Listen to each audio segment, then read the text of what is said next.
अस्सलाम वालेकुम। मैं तुहाडा लकी भाई अपनी ही जाति चैनल तो तुहाडे नाल गल कर रहा। अज का जिहड़ा ना टॉपिक हैगा वा ये ना वाकया साडा खैबर पखतूनख्वा दे विचों ना एक पठान साडा भरा वा वो साडे कोल चूज़ा मंगवाउंदा हुंदा सी ते उहदे नाल साडे नाल ना पेश आया। उहनूं जदों एक बारी चूज़ा दे के ना दूसरे थोड़े अरसे बाद उहने जदों दुबारा चूज़ा मंगाया ना तो चूज़ा असीं छड्डण गए ना तो उहने भाई कहंदा कि तुहाडा चूज़ा पिछली दफा 300 घट सी। 300 घट कहंदा भाई चूज़ा तुहाडा आया ते असीं उहनूं कहा कि यार साडा चूज़ा कदी घट नहीं हुंदा।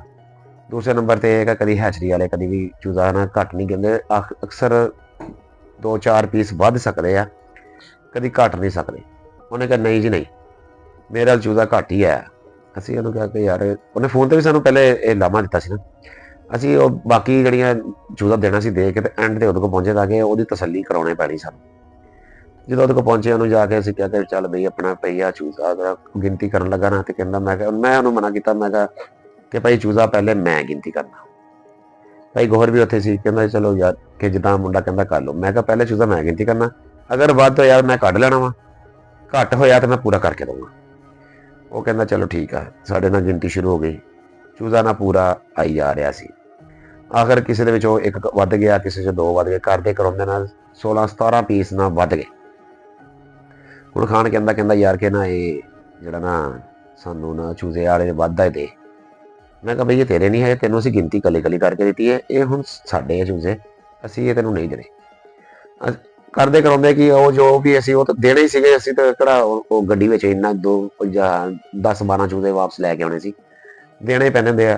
दे उहनूं दे ते लेकिन उहनूं फिर असीं बिठा लिया मैं ते मेरे भाई गौहर ने असीं बिठा लिया उहनूं पुछया कि गल है भी सीधा कि तेनों इन्ने अरसे दा चूज़ा जा रहा कदी चूज़ा तेरा घटिया नहीं तू दस की वजह की।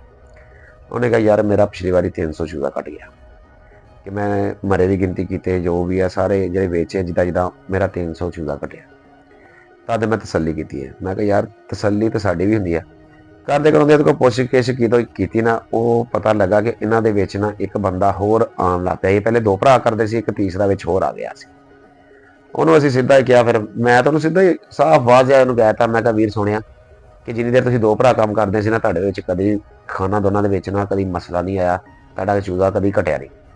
ਜਿਹੜਾ तीसरा बंदा वा उन्हें तेरे किते गैर मौजूदगी करके ना 300 चूज़ा उन्हें सेल करता कि खान कहता यार मैं यकीन पहले ही शक जहा कि मैं कि इदा होया वा लेकिन हुण तेरी गल तू कहता पंजाबी ने गल तो कर दी है लेकिन गल मैनूं ये बेहतर लगी है कि हो सकता इदा ही होया हो। किसी टाइम बंदा शक किसी ते करदा हुंदा कोई कसूरवार हुंदा चोर घर दा हुंदा वा तो बंदा बाहर दियां नूं चोर कहंदा रहिंदा बाहर दियां को बंदा अपनी इज्जत गवाउंदा रहिंदा ते चोर विचों घर चों निकलदा। मकसद यह है कि वह खान उन्होंने जो तीसरा बंदा सी चोर अंदाजन कोई क्योंकि हैचरी चो कभी भी चूज़ा घट नहीं जाता। सानू पता ना चूज़ा कभी भी घट नहीं जाता। बाकी हर फार्मर गिनता भी नहीं लेकिन उन्होंने एतमाद होंदा तो नहीं गिनते तो कोई गिनते भी आ गिनना हक भी आ असी गलत नहीं कहते लेकिन असी ये कहते गिनना ना टाइम न लाओ यानी कि जल्दी जल्दी गिनो। कई नखरे करना अपने बहुत बहुत टाइम ला देंगे क्योंकि सानू चूज़ा कला वो ही नहीं देना होंदा अगे भी जाना वापस भी असी फैसलाबाद आना होंदा वा कित्थे खैबर पखतूनख्वा कभी किते गए कभी किते गए।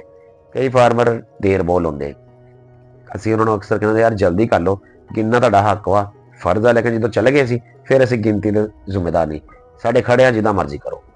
बाकी कई करते भी है कई नहीं भी करते कोई 2-4 टोकरियां गिनते कोई सारे गिनते कोई घट गिनते बाकी तसली कर लेनी चाहिए। बाकी दुआओं याद रखियो बड़ी मेहरबानी अल्लाह हाफिज़।